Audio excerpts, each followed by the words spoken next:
camera angle's kind of weird. There we go. Hello. Hi, everybody. Kimberly Coe here, bringing you another virtual studio party from, you got it, my studio. And here with me is my co-host, Kal Honey. Thank you, Kal. Couldn't do it without you.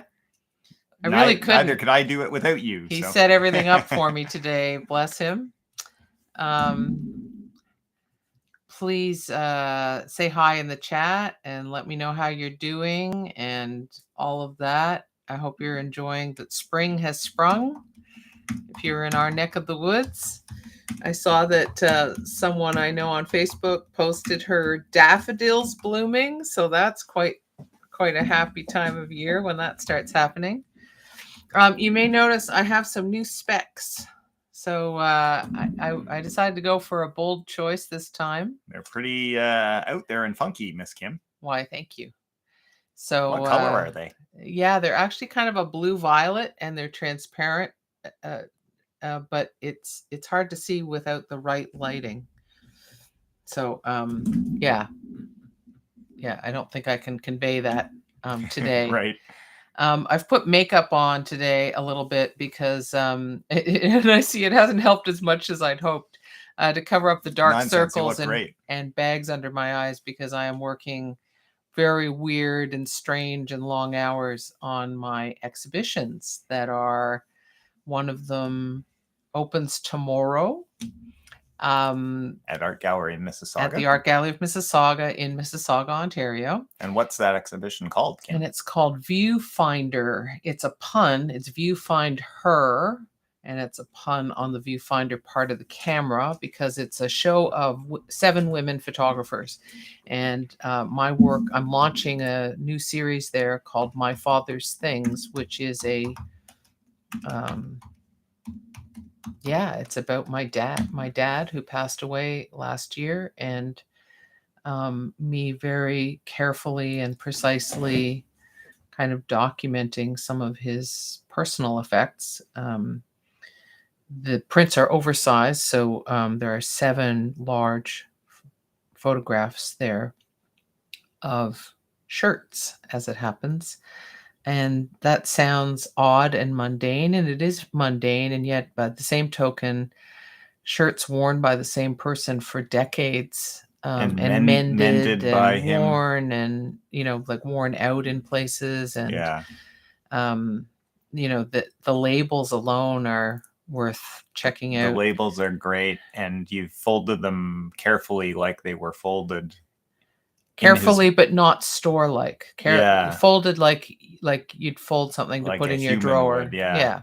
And so there's this really evocative, quiet beauty to them, and poignancy too. They're very poignant. It is very poignant. It's quiet work, but I've made it larger than life, not massive, but larger than life, so that you can really see things in them that's harder to see when it's just life size, because you can actually see the weave of the shirts, the patterns of the shirts, obviously, but the mending, the textile, the places mending, where they're worn thin. Exactly. So anyway, if you are in the Mississauga, Greater Toronto area, I do hope you check that out. It's open until it runs until June 10th. Great. So it's open for a while. The one that I'm working so hard on, though, is my solo exhibition, because obviously solo exhibition, and being me, I have taken on, even though I've revised. You've been scaling it back. Right? Yeah. Hi, Ruth. Yeah, Ruth is along. Nice to see you. Waiting for a moment to tell you that she's along for the ride. Hello, Ruth. Despite my trying to keep it sane, and involving maybe more fabricators than in the past, it's still a huge amount of work, and I still have a huge amount of work to do before we install next weekend. So anyway, I come to you with very little sleep, but with a warm heart. How's that? That's great. And I'm going to give you a sneak peek of some of what I'm up to. And in fact, I'm going to work on something that's for the show because I can't afford not to. I can't take any side trips right now. I've got to be like focused. So, so I'm going to be wood burning today, but you know, I've got someone sewing pockets into my silk scrolls, 12 feet long, and I have images that are printed on aluminum, and I have charred wood and wood burning, and there's a sculpture that's trying to happen. Oh, Cal, let's share the maquette of the gallery. Yeah, and That would while be I nice. get that, I would. Ruth Oh, says, and what are the dates and hours of the solo show again? So yes, so I will pause on repeat that. Yeah, Yeah. and Cherie Hi, says, Cherie. says, hi, Kim and Cal. So good to hear you. Carol from Campbellville called and Oh, reminded me, that's by the way. awesome. By the way, love the new glasses. Thank you. Thank And you. Bruce says, I hope you have a very large truck. Well, we're going to drop off one load of stuff Saturday evening while the artist who's currently exhibiting at Redhead is dismantling her show. She's kindly agreed to let me drop some things off so that we can hopefully do it all in 2 trips.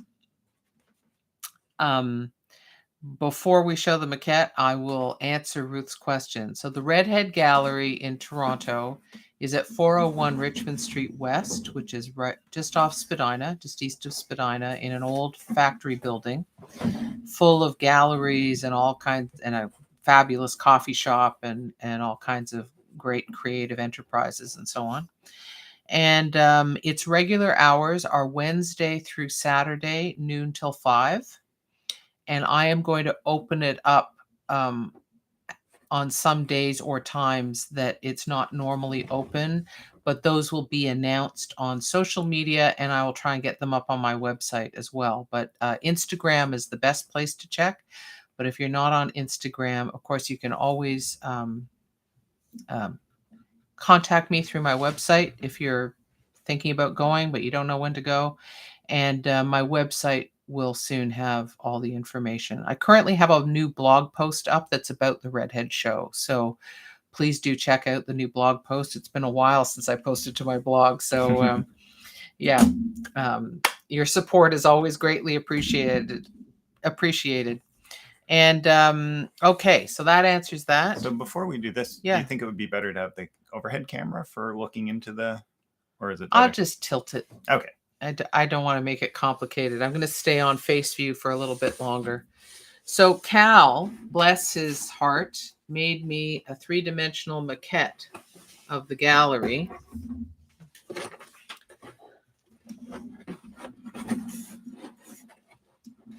This is where you come in. That's right there. That's the door. Yeah. This is where the sign will be. And then this is how you enter the gallery. The front desk is in here. And yep, that's showing. Yeah. Sorry. Okay, it's good. I'm backwards because I'm looking on the camera.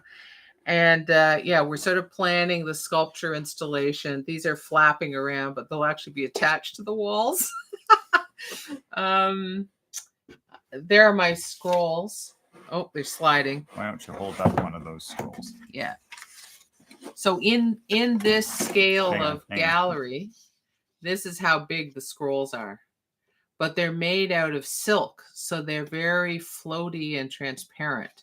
So I'm going to be fast. I have 3 of them. I'm going to be fascinated to see how that works out. I also have this big grid of images. This is not actually anything like the final form, but there's going to be a big grid of images on this wall here. So yeah, some other elements as well. But yeah, can't do a solo show without having a maquette of the gallery, particularly since my work is not just stuff on walls, right? So if it were paintings on walls, I could just do elevation views, wall plans. But this is spatial, so I have to have a model.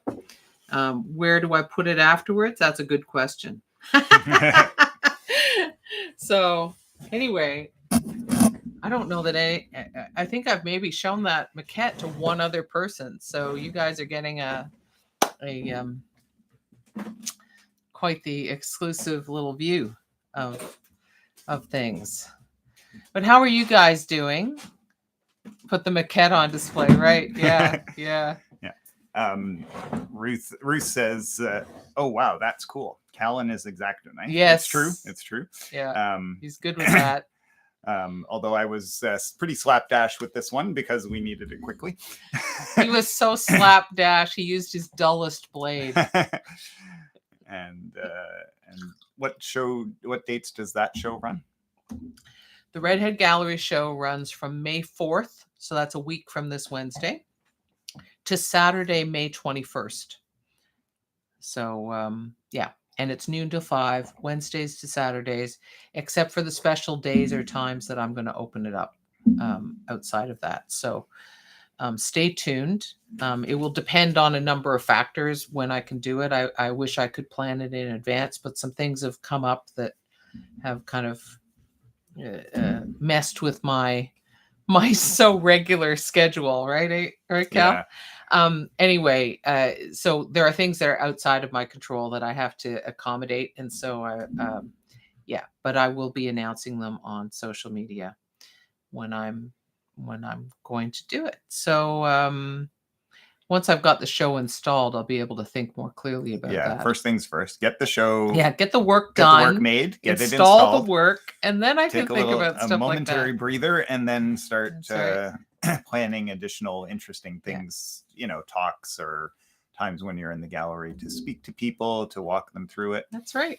And you were also thinking you might do some sort of virtual events from the gallery, right? Yeah, so because I know not everybody can come in person, and that could be because you're out of town, you're not conveniently located, or you're not inclined to do a lot of in-person things yet, indoor in-person things yet, or maybe you're immune compromised.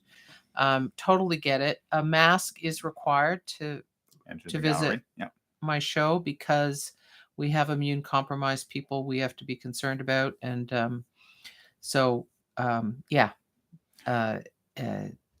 I'm going to see about maybe having some masks available at the gallery for anybody who's forgotten theirs, because I know that there are lots of people walking around without masks. So so I want to make it as easy as possible for anyone to attend. For anyone who is concerned, in addition to masks, the gallery invested in a HEPA, a really good HEPA filter system for the air, since it is largely an airborne illness.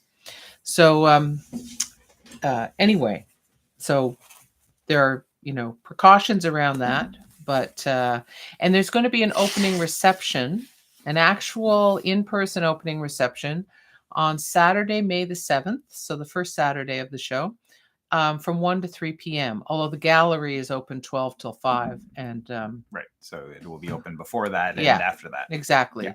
So just before that, you can come and check out the work before the crowd arrives.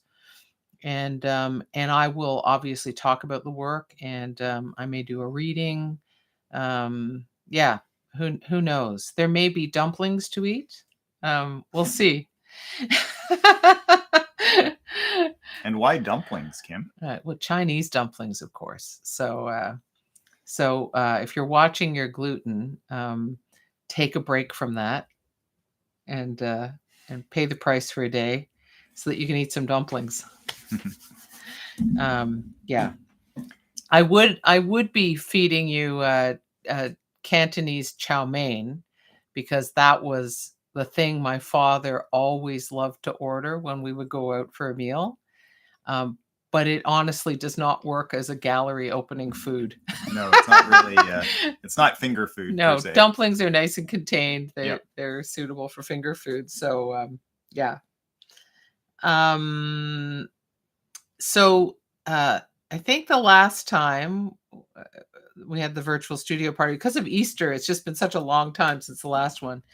I was researching and developing a drawing for a garuda bird. Garuda being a mythological creature, a god actually in the Hindu pantheon. carries one of the main gods, Vishnu, around, and also does heroic things. The garuda bird is just for the benefit of anyone who's watching this who didn't see last time. Garuda bird is an emblem of Thailand, and an official emblem of Thailand and of Indonesia. In Indonesia, they chose it, which is where my father was born. They chose it because of the sacrifice the garuda bird was willing to make. The garuda god was willing to make for his mother's sake. So it became emblematic of the Indonesians' fight for independence from Dutch colonial rule. But it's a wonderful figure. Regardless, it's a human-like figure, but with claw feet, claw hands, and of course these incredible wings and beak.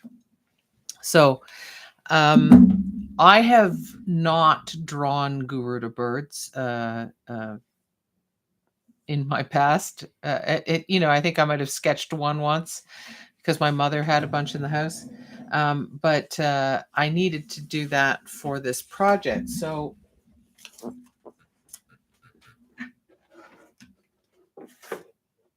let me get... First, I started doing a small panel that's going to be in the grid.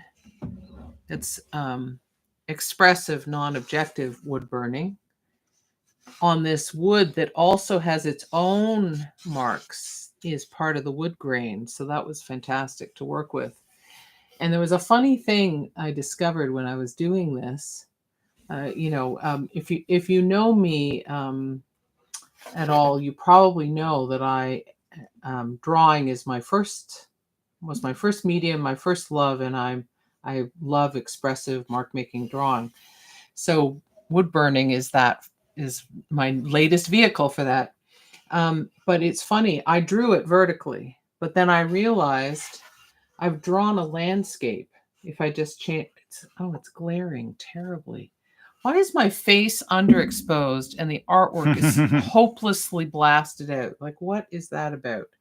There, that's a little better, right? It is, yes. Okay. So does that not look like a representational really does. landscape? Wow. Like I went sketching somewhere? Yeah. Like you got the water, you got the distance, you got the foreground. It's crazy. Yeah. Like I couldn't believe it. And this is how I drew it. Honestly. Not conceiving of any representation at all. Just flip it 90 degrees and put it in David Milne's show. So it'll be vertical in the exhibition, just so you know, because it has to be, because that's how the grid works. But people will be saying this landscape got put in vertically. But whoever buys it I will indicate on the back the option to rotate it. But this is my work in progress.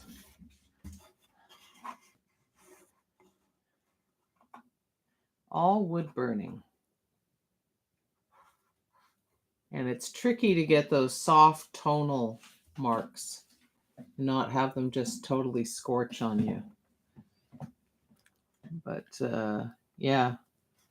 So it's coming along, right? He's starting to feel kind of lush with those feathers. The feathers are great. I really like the combination of like positive and negative, like lights and darks and mids. They're really great.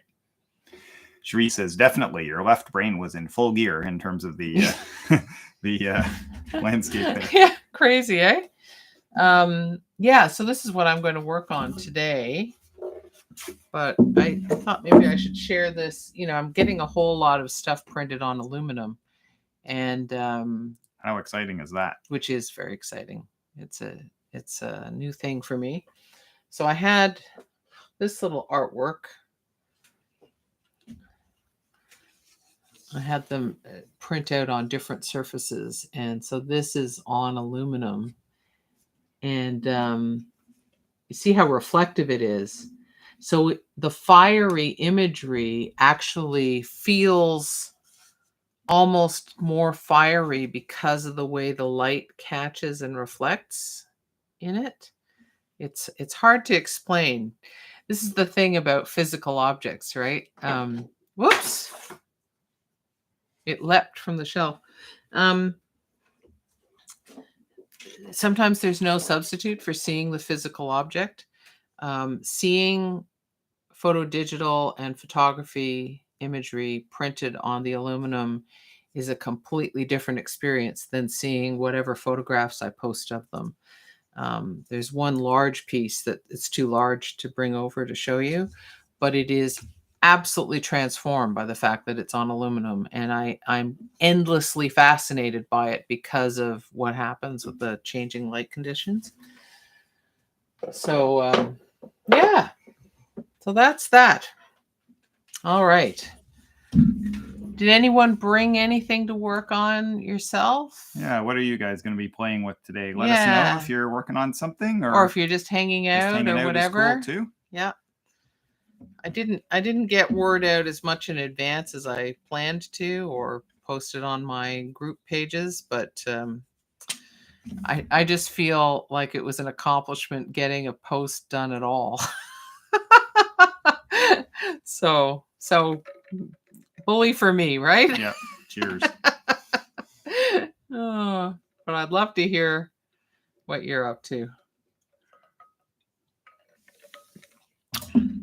Kind of gray and promising rain outside today, which makes it the perfect day to be inside working on doing some artwork. Yeah, exactly. And I have my wood burner on, but I should have turned the temperature up for while I was talking, so I will just get it up now. Better late than never. Cherie says of the aluminum piece, beautiful. That image is on your website blog. Flame on aluminum is a perfect marriage. It's amazing. So just in case you're ever interested in printing on aluminum, it really helps to have images that have good contrast, value contrast, because the aluminum, well, of course, it depends on the light situation. Because it's so reactive to fluctuating light conditions, it will tend to reduce the contrast on average, and only boost it in specific lighting conditions. So yeah, because if you're normally print or paint on a white surface, when you put an image on aluminum wherever silver it was is just white, a metallic gray, right? So it's gray, unless it's catching light, in which case it can be almost as bright as white, but and it has that lovely glint. Yeah. But more reflective than white. Yes, exactly. But at other angles it can seem gray. Yeah. So I guess I should switch to the overhead camera now. All right, then. I will. Do you mind helping me with that? I don't mind helping you with that. That's lovely. Thank you.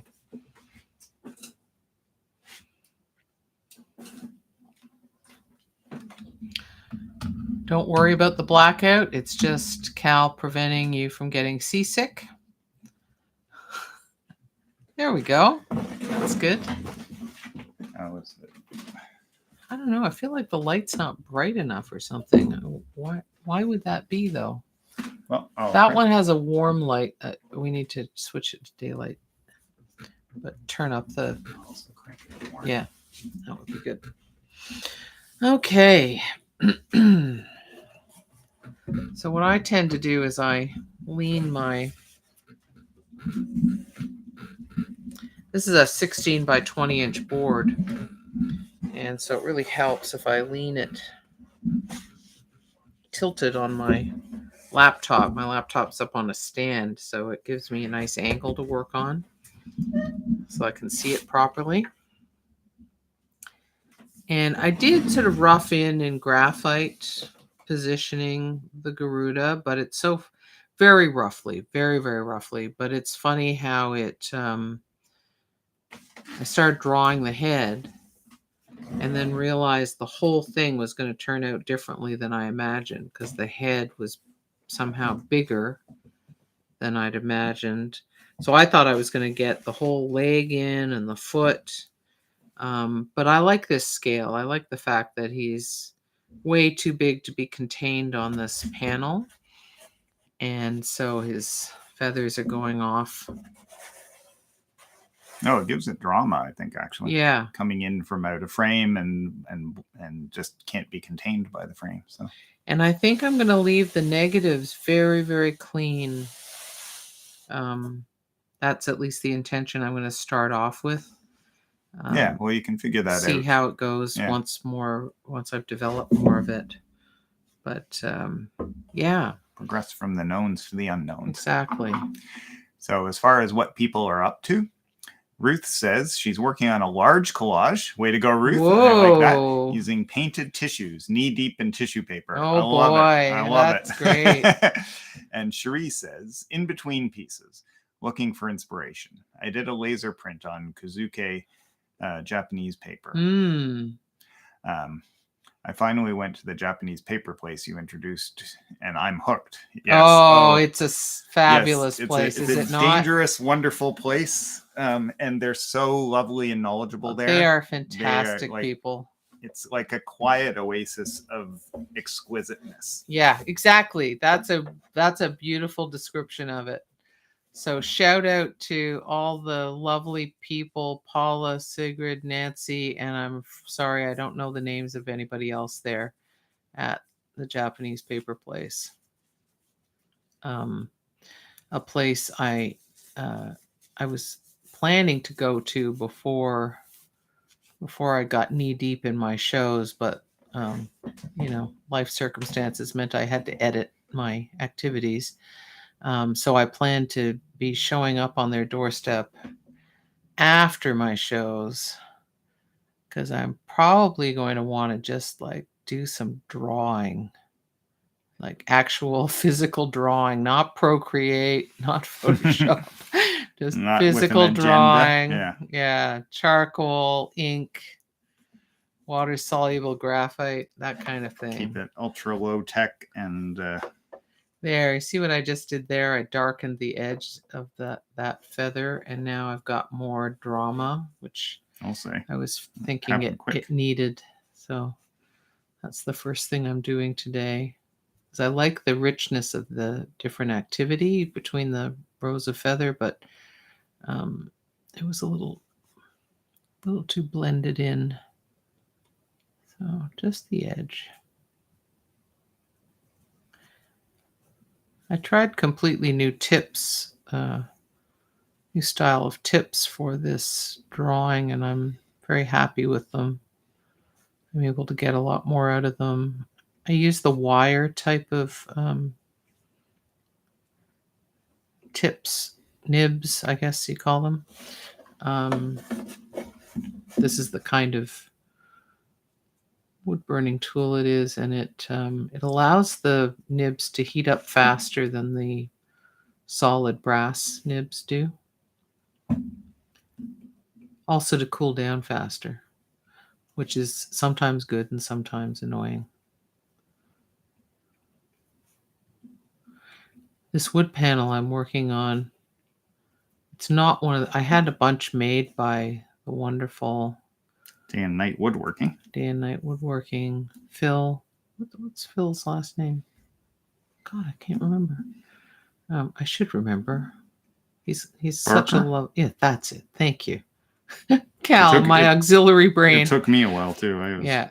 So so Japanese paper place is one of my favorite places. Day and Night Woodworking is another one of my favorite places for quite different reasons. It's not a palace of exquisiteness or quiet. It's full of table saws and wood dust, but I love it nonetheless. It's on DuPont Street in Toronto, and they supply a lot of wood panels to a lot of places and big stretched canvases to a lot of well-known artists and frames and all kinds of things, all done custom. So I had a lovely stack of wood panels made by Phil.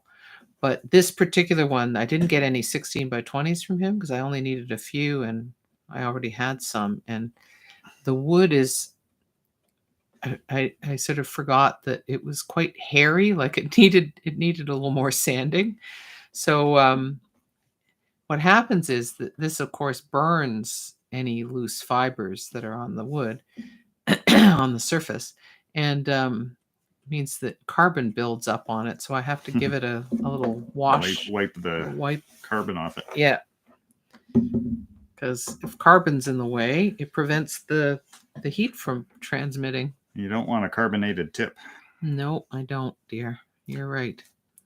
Cherie says, I bought a bag of paper cutoffs and plan to weave or sew them together. Lovely. Also, I put a piece into their Sakura show. Did you? In collaboration with the Japanese consulate. Yes. The online show is released next week. Congratulations, Cherie. That's fantastic. Awesome. Yeah. I would love to have entered that show, but I was busy with the other shows. So you have just a little bit more on your plate right now. I even had a piece I was almost ready to enter, but it required a little more work, and I had to focus. So, and I already have enough challenge with that, as some of you will know. So I'm multidisciplinary for a reason. Right. My nature. I couldn't possibly limit myself. Even if I wanted to, I mean. Right, dear? No, it's not a happy thing if you're limited. No. You can see my boxed in work or subject to limitation work if you want to see the whole body of work I did on that little topic.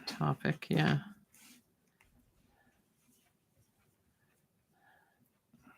Yeah, I was up till 6 a.m. this morning.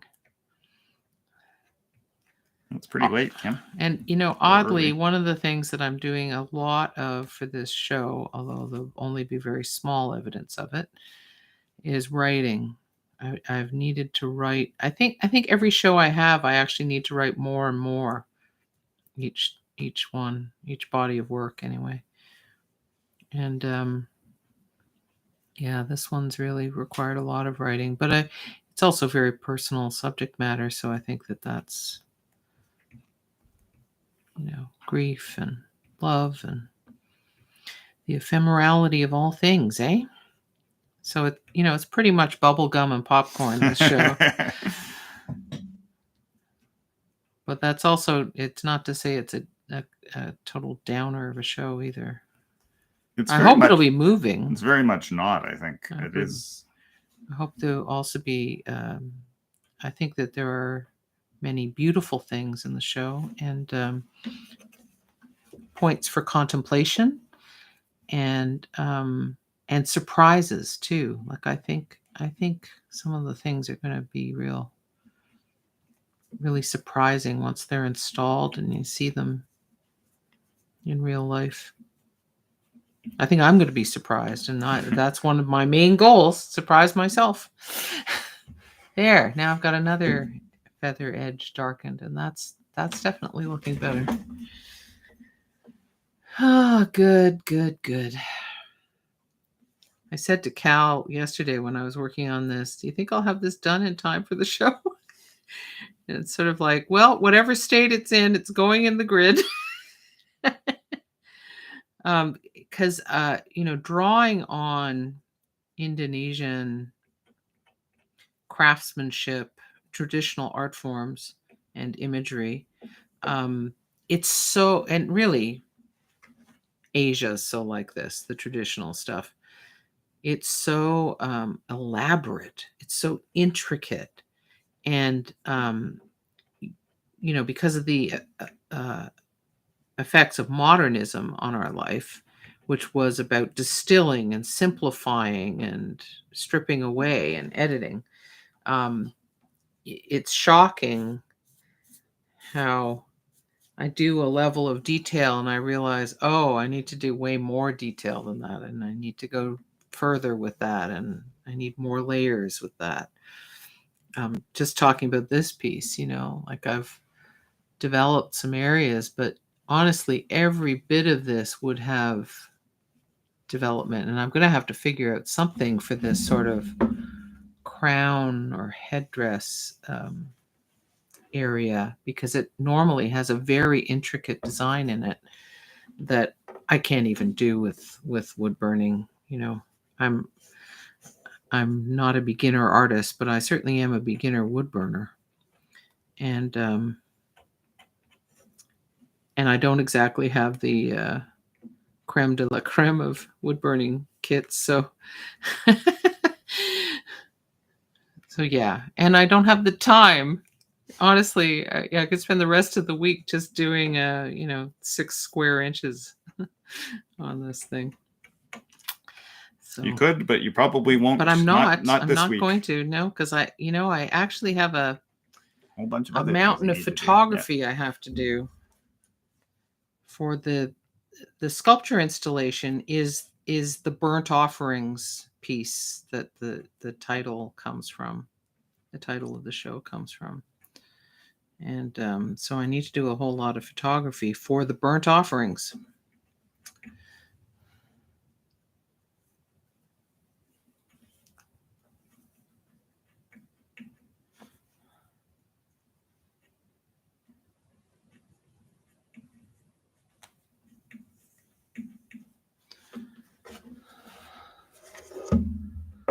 There we go.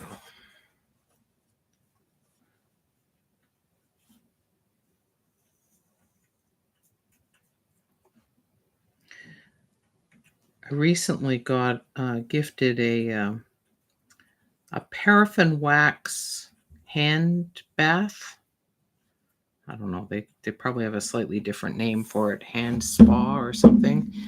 But I got it for my repetitive strain injuries, and of course I haven't haven't used it yet. But I'm going to have to now because I'm getting new ones from doing the wood burning. So on the plus side, I think my old repetitive strain injuries are getting a rest. But on the negative side, my hand's not used to being in the position and doing the actions that it's doing now. And I'm doing a lot of them for hours at a time. So, yeah. So last night, Cal was massaging my hands, rubbing Voltaren into them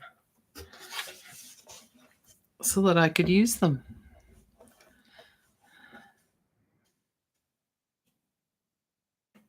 The hazards of being an artist, eh? Indeed.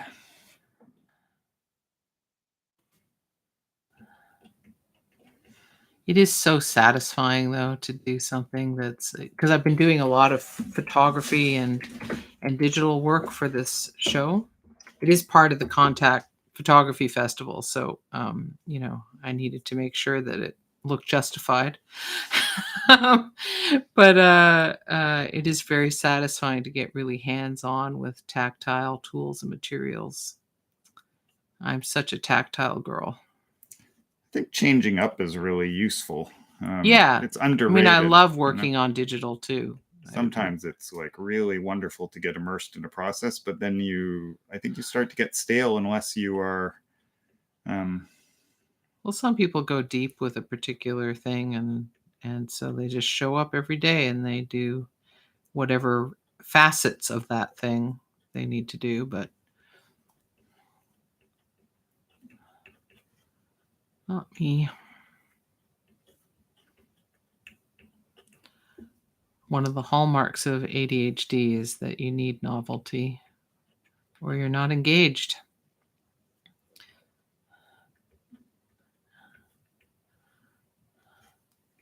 So just changing things up does that for me. And I don't know, taking on completely new tools like wood burning. I mean, how hard could it be, right?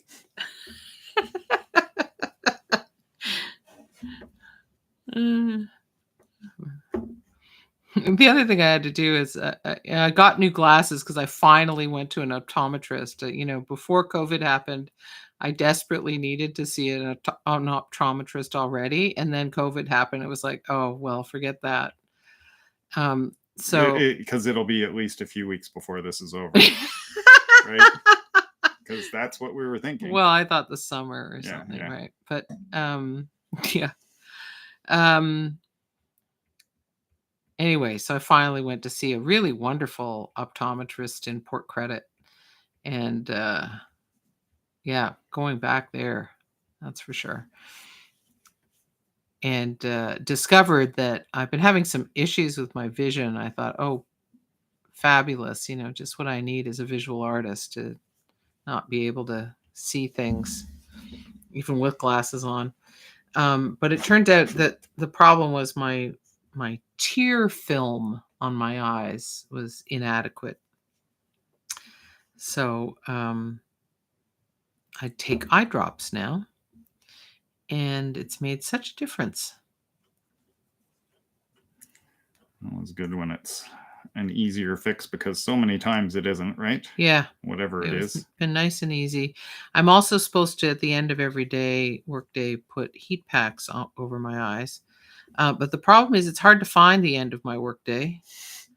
6 a.m, I just kind of want to get to bed finally. I don't really want to sit there with heat packs on. So, everything about my life is on hold until after the shows. I can't tell you how many times a day I say, after the shows, ... Yeah. Kal, of course, gets to hear that the most. Lucky guy. Cherie says, Voltaren, my massage cream of choice. Oh, God. It's great, isn't it? Yeah. Yeah, it's so good. It's remarkably effective. Yeah. Now, my mother was having knee pain, and she was using Voltaren, and then she tried CBD oil, and she found it less strong but more lasting cumulatively. So she gave me some, which I will try, but right now everything's kind of emergency level medicine, so it's Voltaren. Yeah. I can build up gradually after the shows. Like everything else. I heard this after the show reprieve. I'll sleep after the shows. I'll get back onto my regimen of diet and exercise after the shows. Not that I'm not exercising at all. I am, because honestly, I couldn't do it if I didn't do some kind of exercise. But I'm not doing the resistance and body weight training that I was doing, that circuit training. Oh, I have to let this warm up. Good time for a drink.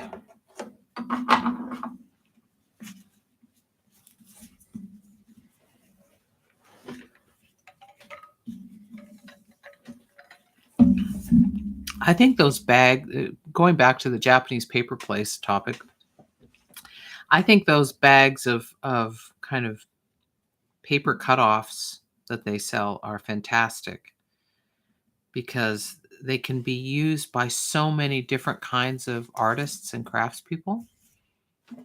Whether you're an art journaler or you're a painter, but you like to inject little bits of things into your paintings, or you're a collage artist through and through. It's wonderful.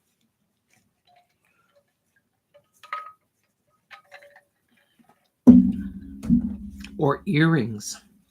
Great for making earrings and things like that. I have a couple of 2 or 3 pairs of earrings.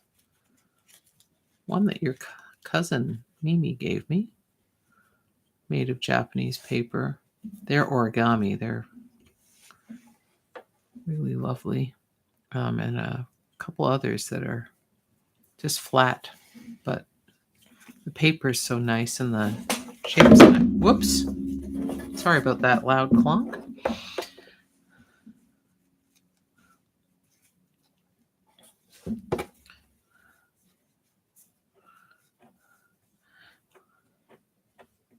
Notes to anyone trying out pyrography: make sure you have your electrical cable under control so that it doesn't flop onto the blade and melt and short circuit and cause all kinds of problems. Grief. Yeah. Don't try this at home, kids. Wait a minute. You're supposed to try it at home. Try it safely, though.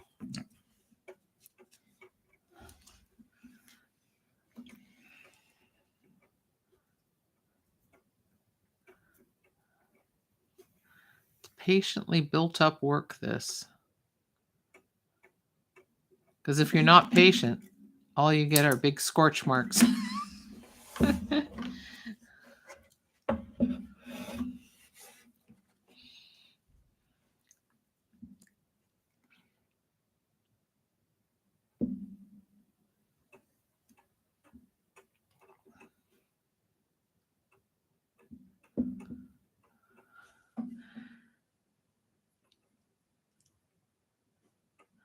I am thinking about how I can present some of the text I've been writing in the show. Little phrases or one longer piece that's more of a poem, but some just phrases that I've written I think would be nice to excerpt and have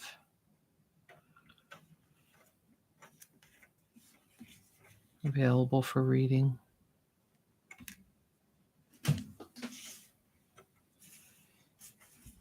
And presented visually, or as something people would pick up and read as they walk around, or both, or not sure?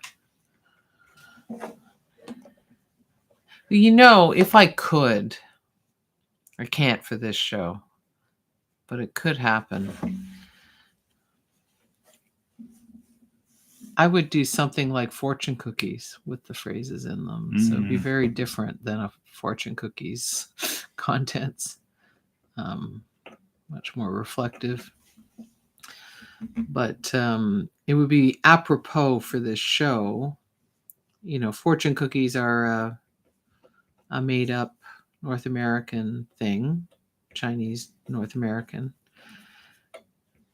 But they're wonderful. And I associate them with my father because he enjoyed them too. And when I was growing up, the only Chinese food we could get in suburban Ottawa was Chinese Canadian. Yeah, Chinese Canadian food. You know, made by real Chinese people, but not people who maybe would have been chefs in China. They would not have been recognized as such there. But they were, it was fantastic North American Chinese food. And they were a wonderful group of people who owned and worked at the place. And they were not far away from our house at all. They actually helped my dad out at a time when he really needed some help. And unfortunately, the restaurant's gone now. I found some really poignant images of the abandoned restaurant on Flickr, a photographer's platform, for those of you who are not familiar with it. And yeah, it was kind of heartbreaking to see it abandoned and, you know, decaying as a result. But honestly, when I think it was over 50 years ago that I have my first memories of that place.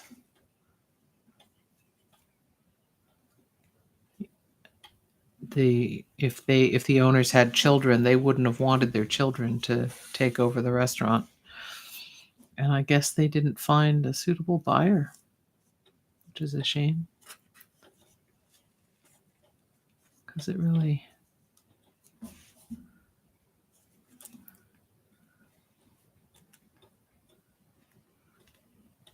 bit of a landmark because they had done it up in a Chinese, lots of Chinese elements to the exterior and interior. Right, so that it was a landmark, right? So that it was findable. It was immediately identifiable as a Chinese restaurant.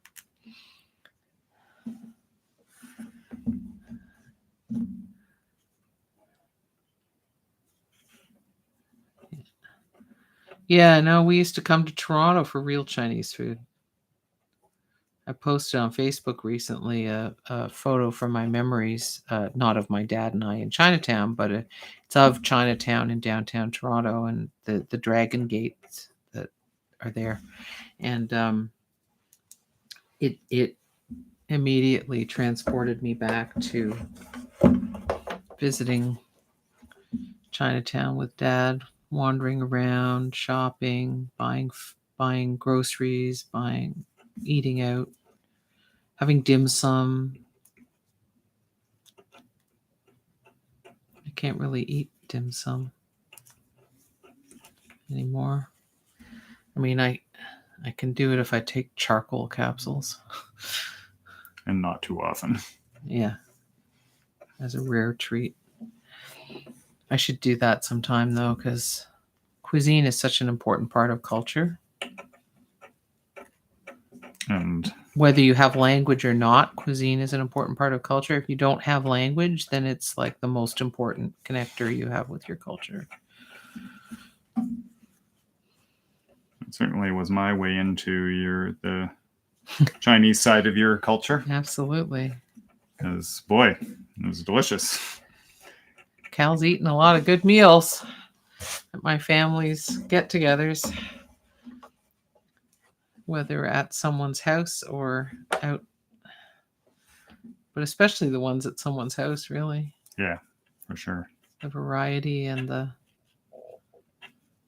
authenticity. Because my family is Chinese Indonesian, so it's not the cuisine I grew up eating with my family. Once I had extended family in Canada, was an amalgam of the two.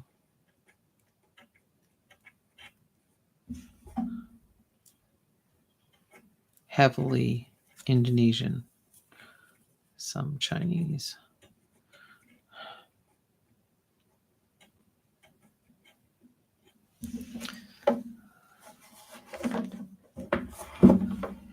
What part of the... sorry, I've had my head down. Oh, What have you been working on over there? What part of it? I'm still outlining yeah. these feathers. Yep. I'm getting close. I just have one more to do after this Yep. one, which is almost done. And then I'm going to move into this shape here, that row. Right. Yep. Because I have to figure out exactly what I'm doing, but I'm going to put a bold dark edge, I think, on that, and then something bold inside. It'd be sort of interesting to combine wood burning with some transparent paint that allowed the wood grain to show through.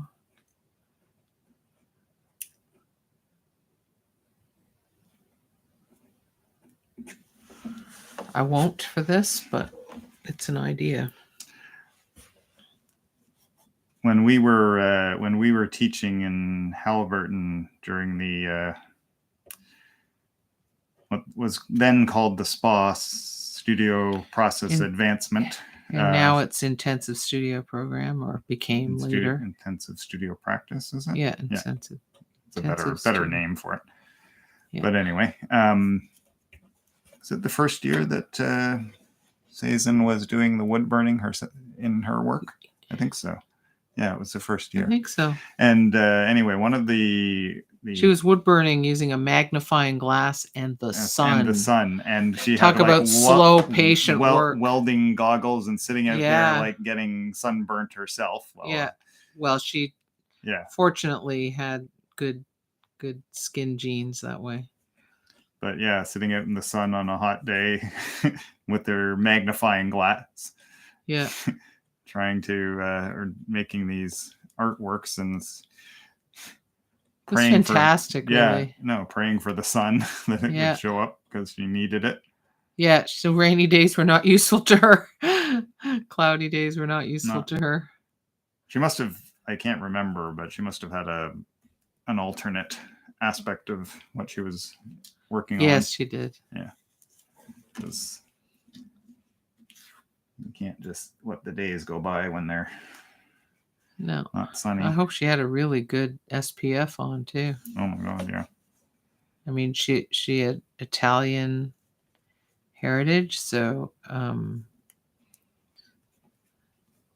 so she tanned well, but you know, that UV exposure, what with the ozone layer and all that, Exactly. problematic even if you're a good tanner.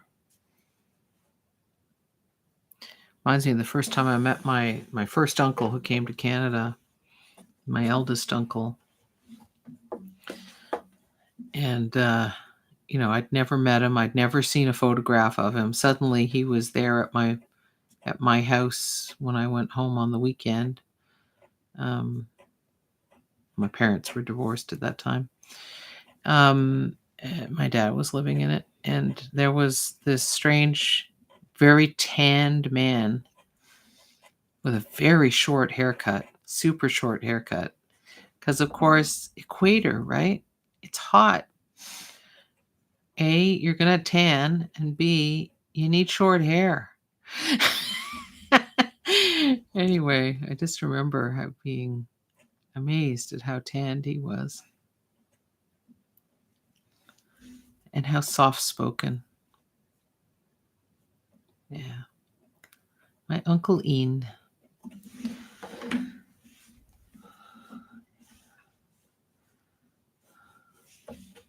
He was a lovely, lovely man.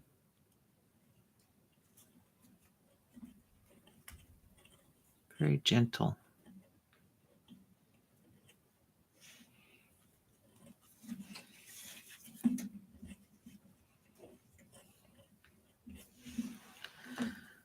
There, that row's done. Good time for a little pause. Stretch my fingers. Yeah. The breaks are important. They are. Oh, boy.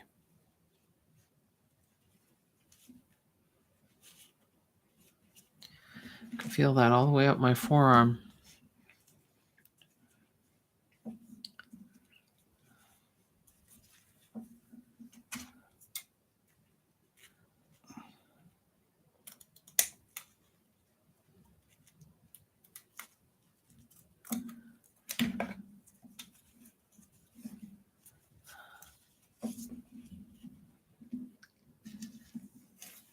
I'm drawing this garuda bird, but I've never been to Indonesia. Would have been nice to go. My father never went back, so there was no opportunity to go with him. It would have been nice to go back with one of my sets of aunts and uncles and cousins, because they went back periodically.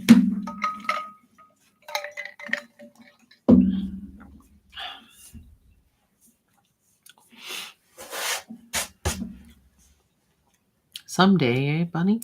Yep.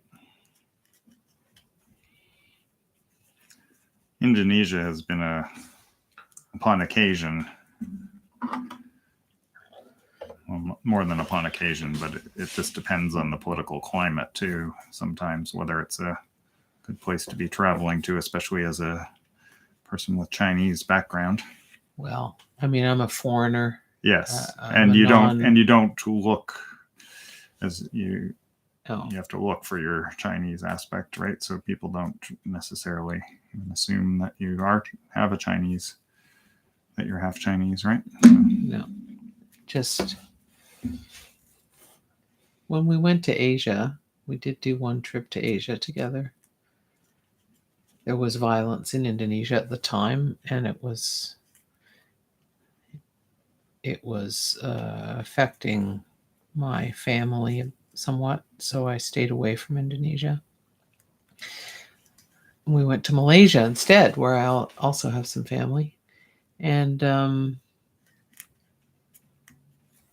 was something going on there too. Your parents were really freaked out because they were seeing in the news that in the capital there was some kind of something going on, but we were far away from the capital 90% of the time, so it was really a non-event from our perspective. But of course, on the news, it looked like a bigger deal.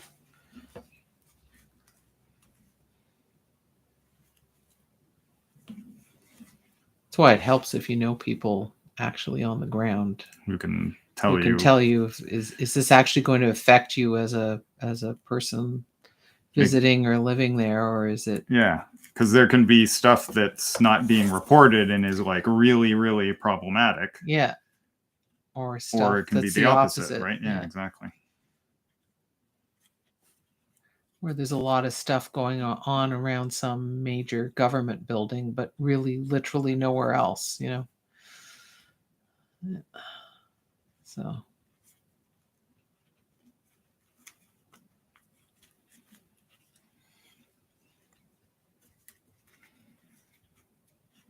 Oh, you can't even see what I'm doing here. Sorry, guys. I'm working up here.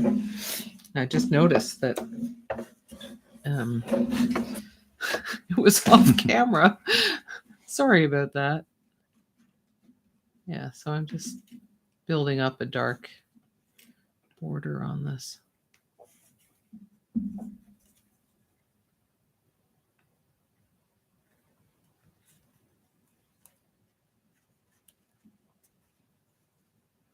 I'll turn the temperature up a bit. So it's really a little scorching would help me get it darker.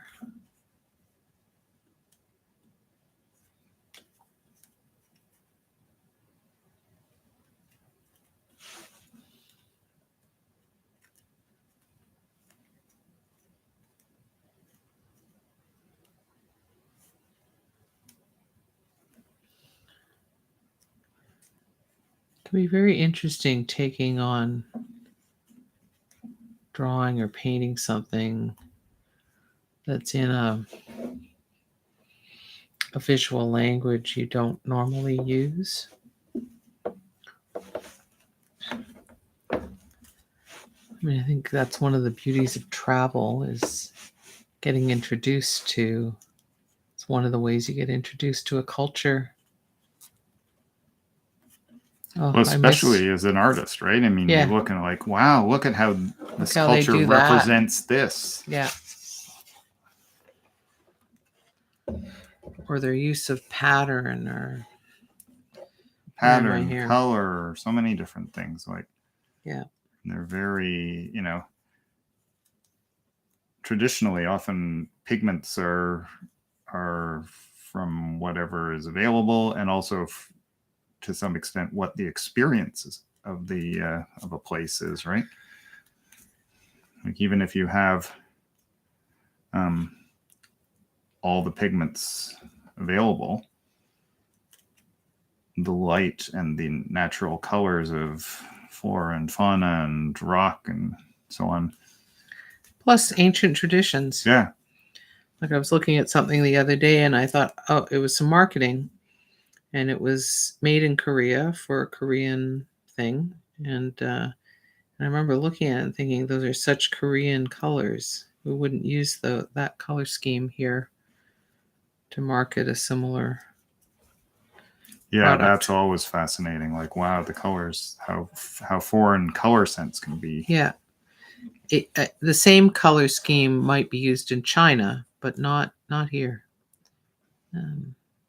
Yeah, quite different. There are a bunch of things that are actually quite opposite, east versus west. Kal and I were talking about this the other day, maybe just yesterday, like dragons in Western mythology are such nasty, evil creatures that you're supposed to go around slaying, like St. George did. And in Chinese culture, their element is water, and they're auspicious.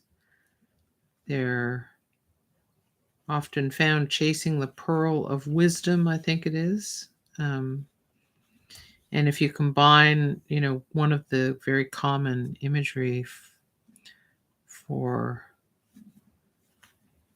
marriage, for happy marriage, is a dragon and a phoenix,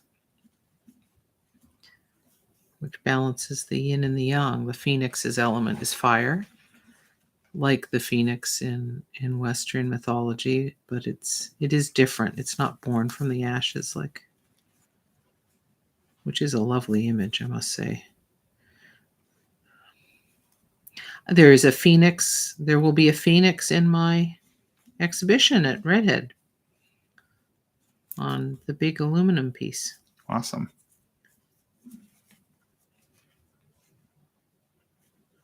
There's certainly quite a bit of fire involved.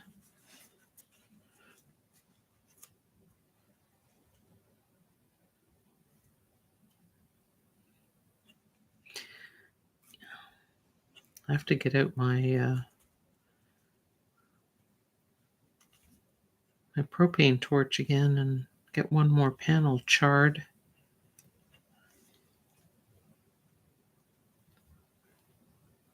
It's quite fun getting on the welder's goggles and my work boots and setting up on the driveway with my big torch.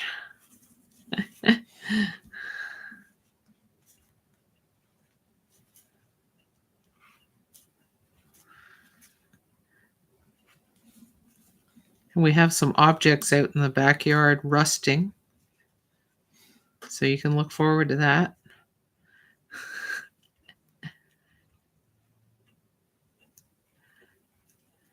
I actually brought them inside because it's going to rain today, and I thought, oh, you don't want it to rinse off the stuff? I don't want it to rinse off the rust. Yeah, which is pretty funny because normally you want things out in the rain to rust, but that's right. But we're doing a process that accelerates rust, which is also a very sort of counterintuitive. Kind of a funny thing. Yeah. But yeah, we've got a deadline, so we've got to get that thing rusted. Yeah. Or those That's things pretty rusted. funny. Yeah.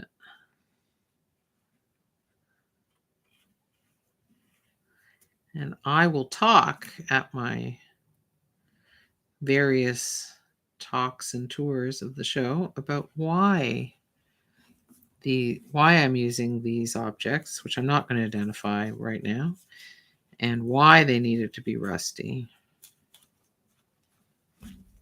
and how it all connects up, because it is quite interesting. I am dying to find out. Are you, dear? And she won't tell me a darn thing. No, I never She tell says, him anything. Wait until the show, I then just you'll tell know. him to do things. Yeah. Just make it this way.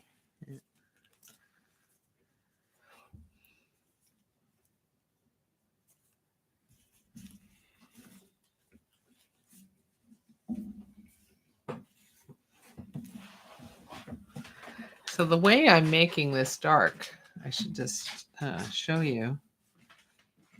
Whoa, that was very glaring. Whoa.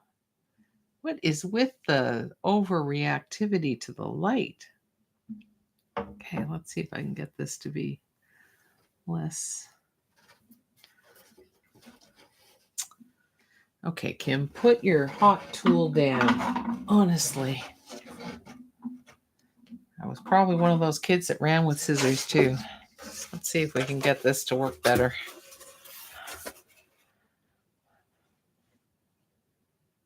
There. You see how they have sort of lines going through them.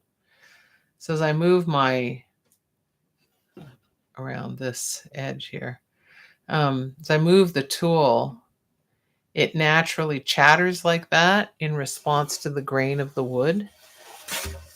So it's one of the things I love about working with wood is it will dictate a lot of things about what happens,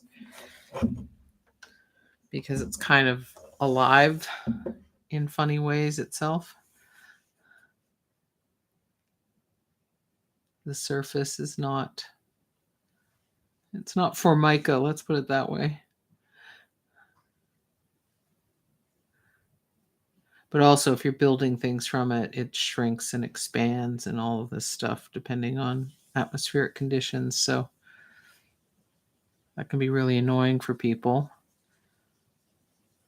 But really good cabinet makers and woodworkers plan for it and accommodate it so that it doesn't affect the use of the object. There, that was me cleaning off some of the carbon. So now I have to let the nib heat up again. Yeah, I like what happened with the darkening of those feather edges. It looks more lush now.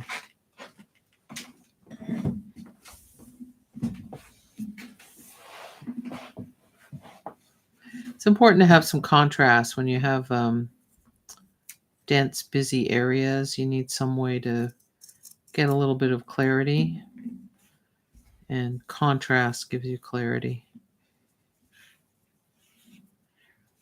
Plus, there are all these, beautiful shapes repeating.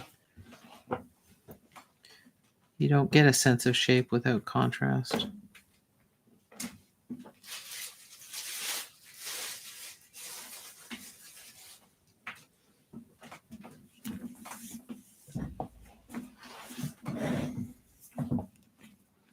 Any other comments?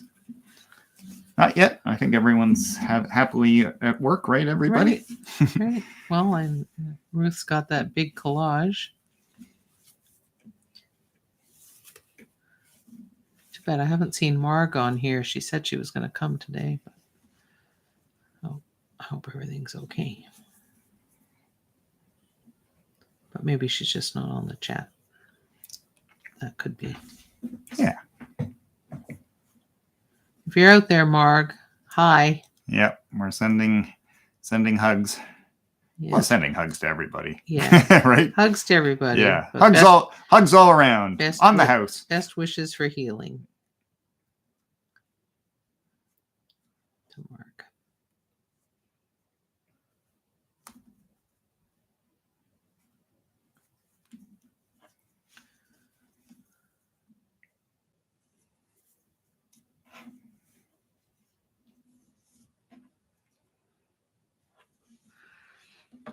These shapes are not going to end with this dark outline, but I wanted to start with that and then figure out, have sort of the germ of an idea for what will go inside the white spaces. But yeah, they look pretty awesome though. Like especially against the more tonal and more detailed of the other stuff. So you might want to, like, I could see leaving that bold edge and then putting a smaller detail sort of center bottom of each one so that there is a white or wood gap beside that nice bold. It somehow seems that's a very Asian shape that it is. That you're it is. working with, especially in repetition. It's not a Gothic arch, right? It's got a pinch, leaf-like pinch. Mm-hmm. You see it in Indian art and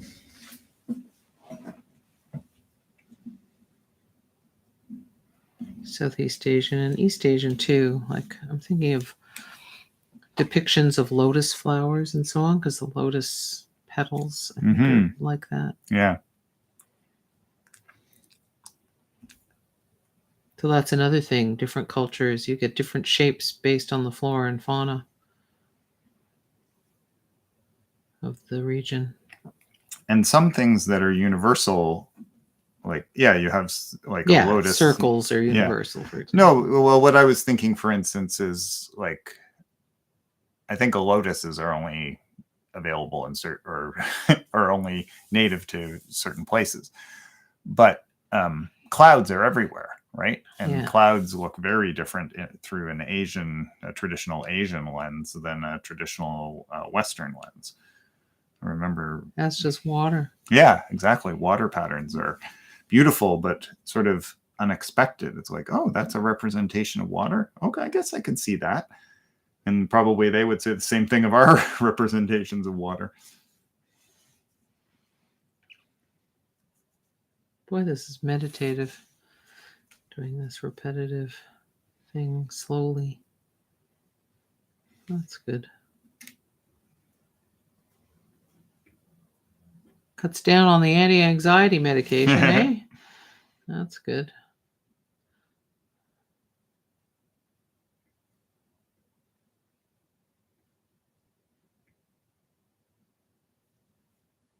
Just slow it right down to get it to be dark. That's how you control the darkness. Right, is by progressing more slowly. Yeah. Yeah, so that has longer to burn. By the way, I hope everyone can hear me all right. I'm speaking softly, maybe more softly than normal. So please let me know if it's not sing out loud if we're, enough. It's feeling kind of sort of quietly meditative here, just in general, I think. Yeah. So I got a really good char mark there. Lingered a bit long, I guess.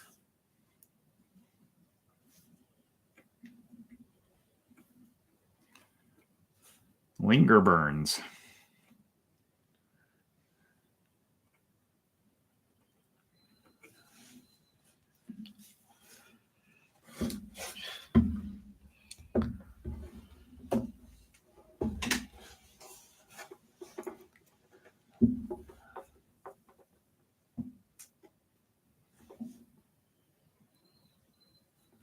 Oh, there's that bird that Yeah, I we love don't that call. hear until a certain time of the year. Makes me think of that wildlife who's who. Yeah, definitely. It reminds me of Hinterland's Who's Who. That's it. That's it. Hinterland who's who. You can watch those on YouTube, you know. Yeah, I was so happy to hear that. Anyone else here remember Hinterland who's who? That was formative for me growing up, right? I loved that. You'd sometimes get a commercial and you'd sometimes get that. And it was Yeah. like, oh, that's great. You should do that now on Spotify and YouTube and, Yeah, you know, yeah, absolutely. the new media. Cherie says, totally. Yeah. Yeah.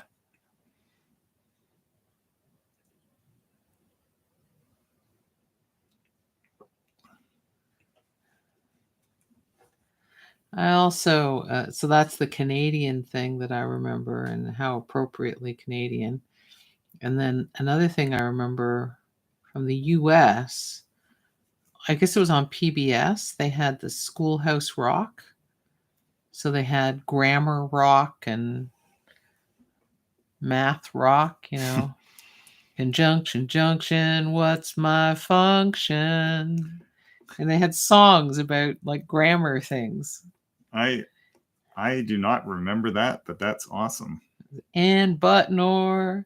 I forget how the tune went, but it was really I loved it. Someone was really clever. And they got good people writing it. And it was animated on top of that. Right. So it was like a perfect storm of appealing educational content. And they were short, really short. They would do them in between programs like commercials. Yeah. But of course, PBS didn't have commercials then. So. But they could serve like a better version of what a commercial does, which is give you a change up, a break. Yeah. And in this case, not bombarded with entertaining education. Yeah. Instead of toxic commercial messages for things that nobody needs or are bad for you. Or all of the above. Yeah. This is good. I'm on the penultimate of these shapes now. Cooking.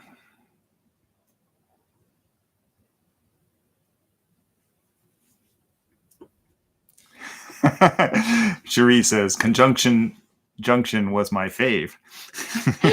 Well, it must have been mine because it's stuck in my head all these years, eh? Not very well, mind you. I only remember that phrase.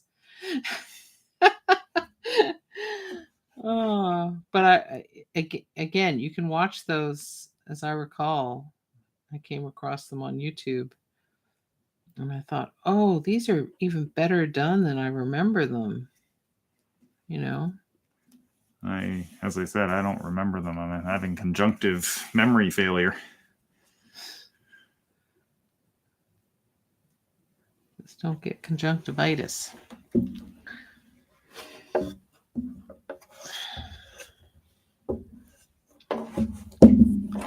Keep that electrical cable under control at all times, everybody. Yep. You'll thank yourself.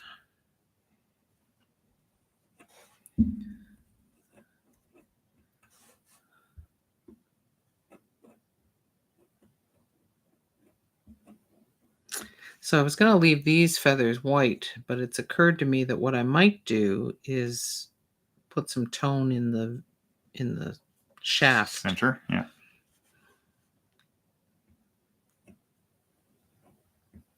Come on, let's get this darker.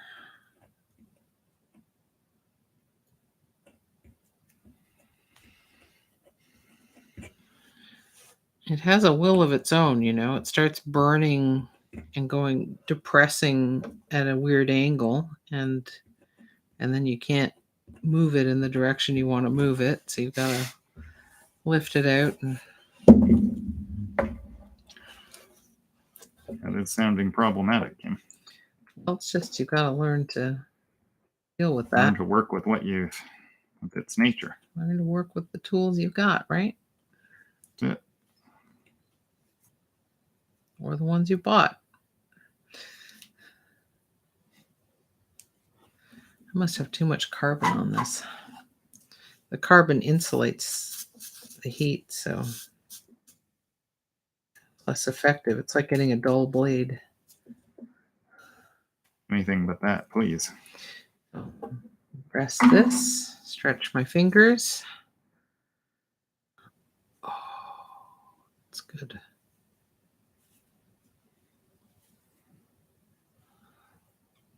Oh, that's a good thing.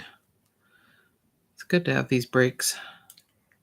It's 3:23. Just give you a heads up on how time is going. Good. Well, I'll get these finished and then I'll move on to that shaft thing.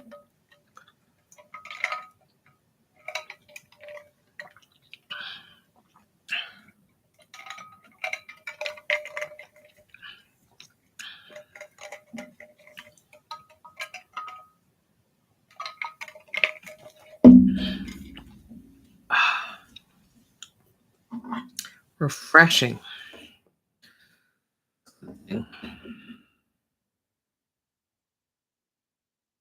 So it does smell like burning wood in this room. Yeah, there's just I just noticed it just now. Actually, I noticed it earlier, and it is a lovely smell to have.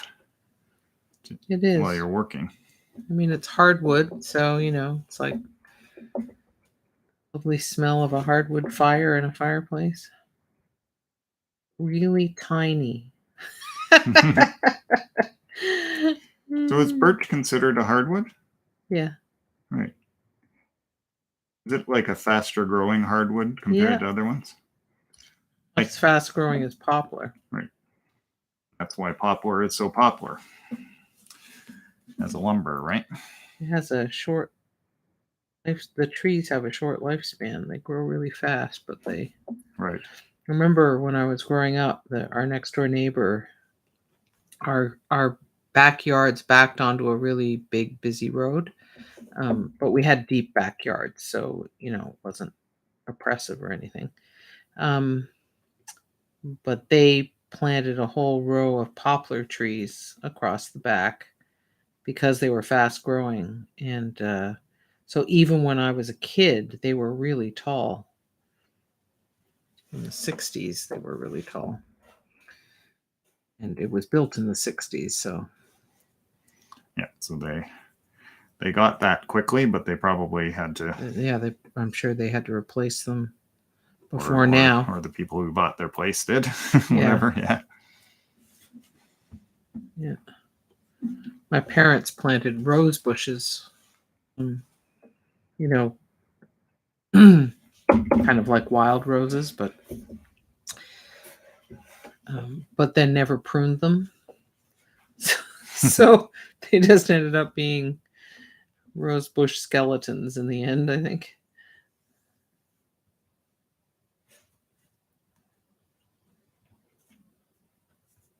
I remember thinking they were funny roses because they didn't have the multiple layers of petals. Right, they're not what you think of quintessentially. When Yeah. I was growing up, I didn't know that there were any other kinds of roses than the Yeah, because we didn't grow up in Alberta where wild roses grow everywhere, right? yeah, So exactly.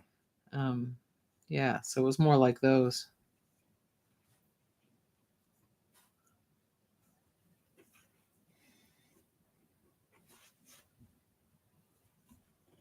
Yeah.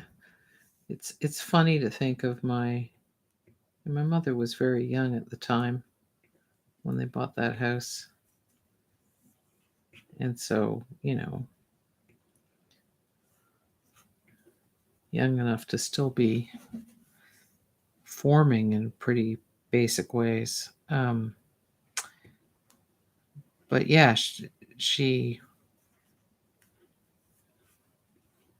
got all these shrubs that are pretty. They flower, and they're forsythia and rose bushes, and I forget what the other ones were. But they all need pruning. And the funny thing is, her parents were both keen gardeners, but I can't honestly remember her ever doing anything gardening related ever. Now, watering a house plant, that's all I remember. Yeah. So it really wasn't her No. forte. So then I think my dad was supposed to do it. But my dad, oh my God, like he was very poorly suited to gardening. I mean, he had trouble mowing the lawn to the point where a neighbor who really liked him called the city on him because he was so annoyed with how long it had been since my dad had last mowed the lawn. It's bad when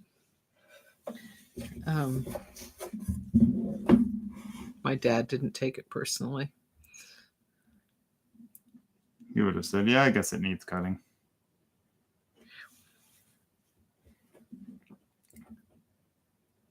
Actually, one of the funniest experiences I ever had with my dad was oh yeah, I think it was, I know what that's. I think I know what's coming. I think it was with my first husband, right? We went to Ottawa to my dad's house.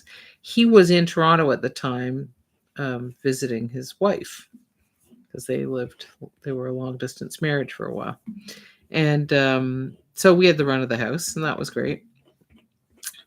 And the next day we arrived in the evening. The next day, the neighbor in question strolled over to say that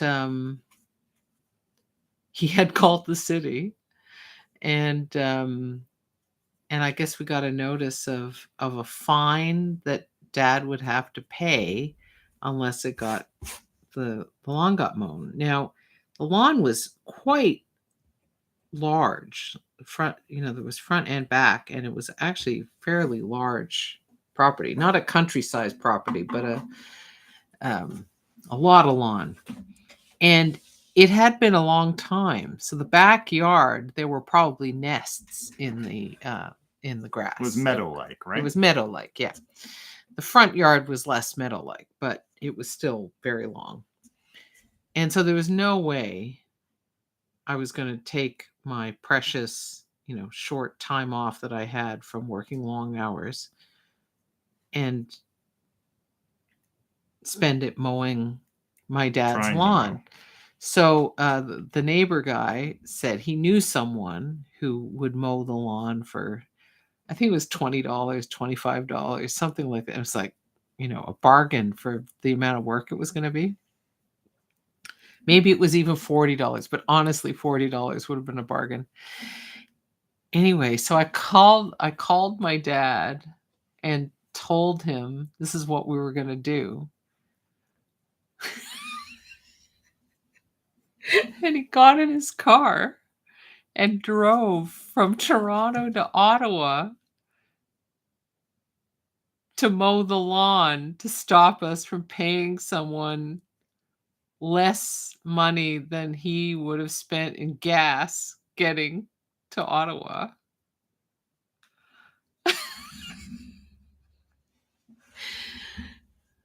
That was my dad. That was the funniest thing. That is a very oh my God dad story right there. He was a pathological saver. Yeah, he was. That shows it right there. I mean, that was beyond any logic, right? Yeah. That was just pay money. Hell no. I'd much rather spend it on gas. Getting there and it's not about the money, hours. it's about the principle. Exactly. The principle of it. I mean, come on. The principle of it. Oh, bless him. Yeah. I'm not going to have new stories like that to tell about him. All right, I was going to fill in this. Why don't I get one of these? Oh, I have to turn this down. I know we are at 3:30, but I'm just going to get one of these shafts. That's it, not stalk. It's not a plant, although it has a kind of lush tropical it does plant have sort feeling. Of a palm frond kind of feel to yeah, it does. In one kind of nice. sense. That's one. Apropos of the tropical country. Yeah, exactly. So Indonesia is a string of a huge number of islands. It's a volcanic area. And one of the benefits of that is they have incredibly fertile soil. So my stepmother and rest of my family, the older family, talk about you can basically plant a stick in the ground and it will just leave it there and it will root and grow because the nutrients are so incredible. It's quite different from my stepmother's an avid gardener, and I think about the conditions she has to deal with here by comparison. But she loves it, so that's fine. She has to work a lot harder for it here. Keeps her really fit and healthy, though. Man, I really admire her for that. She once took down an entire catalpa tree herself by climbing it and using like a little one of hobby chainsaw. Those chainsaws that are at the end of a pole. Because she's quite small. Yeah, that's an appropriate size chainsaw for her. Plus it had the pole. Yeah, I think that works, eh? That having that shaft. Yeah, that's lovely. Yeah. And then that makes the white of the white feather more functional. So I think I'm going to broaden the dark area in the shapes I just outlined in dark. I think there needs to be a lot more dark in them. Right. Yeah, that makes sense. And then that fine stuff will seem even finer beside it. So, yeah, I think so. So here, let me turn this around. You'll see what the whole thing looks like now. There we go. Whoops, wrong tilt. Awesome. He's looking quite sort of cheerfully maniacal, which I love about it. Those teeth, like, and the look on the face somehow. Yeah. And the sort of poised hand.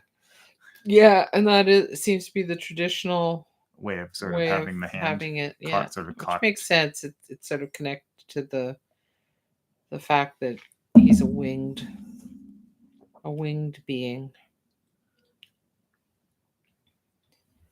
So It's sort of fun seeing it on the screen like that. Gives me a different perspective. Yeah, seeing it small like that is helpful, isn't it? It is. Yeah. And how are you guys doing?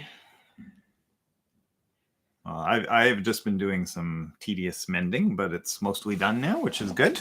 It's great to get tedious mending done. Yeah, I'll tell you. I've got some of that. Glad when it's done. I have a pair of pants I've been trying to hem for about 5 years, I think. Maybe I will move into that for you. It's pretty sad. Anyway, I hope you've been having a good time doing whatever you've been doing. Collage everyone. or chilling. Cherie said she was chilling, and Ruth was working on a big collage. So yeah. she may be in the thick of it and not even able to answer. But looking forward to seeing them online, maybe. Yeah, that would be great. And thank you for the likes on the video. Much appreciated. Yes. It helps spread the distribution of the video to people who might be interested but otherwise wouldn't know about it. So yeah, just a reminder that Saturday, May 7th is the reception for the Redhead Gallery solo show that I'm having called Burnt Offerings. But the show is open May 4th to the 21st, Wednesdays to Saturdays, noon to 5. The Art Gallery of Mississauga is open more days a week, and you can go to their website, artgalleryofmississauga.com, I think. And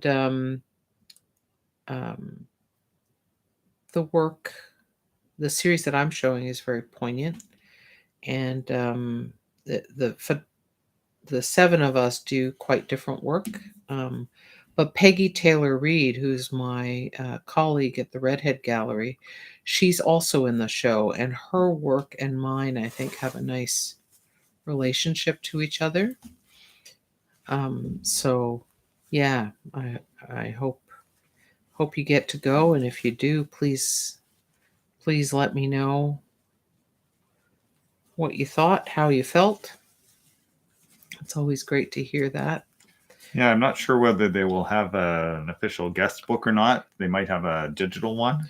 But you can always reach me on my website. There's a contact form if you don't have my email or you don't have it handy, and also Instagram direct message. Those are the 2 best ways of reaching me if you don't have my email. Yeah, because when you make an exhibition, yeah, if I'm not there to have an actual conversation with you, then it really means a lot to me. If to hear how people received it, what they thought about it, what it made them feel. They probably have Wi-Fi at the gallery, so you can write it to me while you're there. Yeah, that would be lovely. Cherie says, "Love spending time with you guys. Enjoy the light at the end of the tunnel."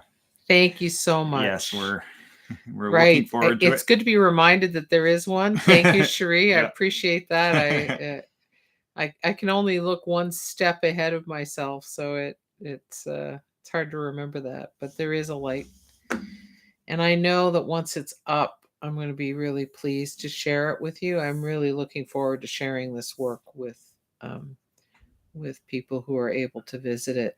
Oh, I should mention, for anyone who's not able to attend in person, this is the first time I'm investing in a virtual 3D experience of it that will be online, and the show will still be up when that becomes available. So stay tuned for that. I'll be announcing that again on my usual channels, social media channels, and yeah, that's very exciting. I'd forgotten about that, but yeah, you've got it lined up, and that's great. My next newsletter, I think, will be out before that's available, so I won't be able to share the link in the next newsletter, but I'll share it in the subsequent newsletter. So yeah, and also thank you. I know at least one person here has become a sponsor of Burnt Offerings, which I honestly, words cannot express how much I appreciate your support of and belief in my work and what I do. My work is, of course, for sale, but it is generally a not a non-commercial enterprise, and it can be a heavy burden. And to have people who believe in what I'm doing and the way I go about it means the world to me. So thank you for becoming a sponsor. That information on the sponsorship program was in the last newsletter, and I will be posting it on in my blog as well. There's a draft I've written, but it's not ready yet, and on social media. So, wow, I think that covers it. Did you have any news, Kal, that you wanted to share or needed to share? I will just say that Virtual Collage Jam will be returning on World Collage Day, which I don't have the day right off the top of my head, but it's Will a it be on my Saturday. calendar? It might be. It's like May 14th-ish, if that's a Saturday. Let me just check. So we'll have a special edition then, and then I will resume it in early June for at least all of June. So May 14th is a Saturday. Okay, so that is when World Collage Day is. So that's World Collage Day. Yeah. You should put that in the calendar. It's not in the calendar. Right, yes. So, but yeah, obviously we have to have Virtual Collage Jam on World Collage Day. Yes, exactly. That's also a day that I am booked to be at the gallery. Right. So Virtual Collage Jam, I think, will be coming to you. I'll either drop you off at the gallery and come home and do Virtual Collage Jam and then come down and pick you up, or I might broadcast it from 401 Richmond. Yeah. So yeah. It will happen somehow. Yeah. Yeah. Exactly. So all right. That's it from me. And yeah. Well, thanks so much for being with us, everybody. Yeah, and really I hope you have it. a great week. And I hope to see you really soon, either in person or online. The return of shows in person. Yeah. That's an exciting prospect, isn't it? Yeah. Yeah. So take care, everybody. Yeah. Much. Bye for now. Yeah, take care.